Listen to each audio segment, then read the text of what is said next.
যুবক, তুমি মনে রেখো, তুমি যদি হিন্দুর ঘরে জন্মগ্রহণ করতে, তোমাকে আমি একদিনও বলতাম না গো যে হরে কৃষ্ণ চলাত আদায় করতে চাও। তুমি যদি সাঁওতালের বাচ্চার ঘরে জন্মগ্রহণ করতে, তোমাকে আমি বলতাম না হরে আমি বাস কি চলাত আদায় করতে চাও। সাঁওতালদের নাম এগুলো বলছি। তুমি যখন তোমার নাম পরিচয় দিয়েছো আব্দুর রহমান, তোমাকে আমি কিয়ামত পর্যন্ত বলার তোমার উপর আমি অধিকার রাখি। তুমি করবে না কেন? তুমি আজকে বলো আমি হিন্দুর বাচ্চা, তুমি কাল থেকে আসর থেকে আর একবারও বলবো না যে তুমি সালাত আদায় করো। তুমি আজকে বলো আমি খ্রিস্টানের ছেলে, তোমাকে আমি আসর থেকে একবারও বলবো না যে আব্দুর রহমান সালাত আদায় করো। তুমি আজকে আসর থেকে বলো আমি ইহুদির বাচ্চা, তোমাকে আজকে থেকে একবারও বলবো না যে আব্দুর রহমান সালাত আদায় কর, তুই খারাপ ছেলের সাথে চলাফেরা করিস না, একবারও বলবো না।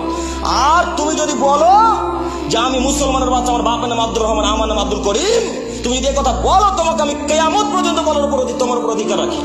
তুমি কি মনে করো? কি মনে করেছো তুমি? তুমি সালাত না আদায় করে মুসলমানের বাচ্চা, মুসলমান পরিচয় দাও, মানে এটা কিভাবে হতে পারে? সম্মানিত দিনী ভাই, আপনাকে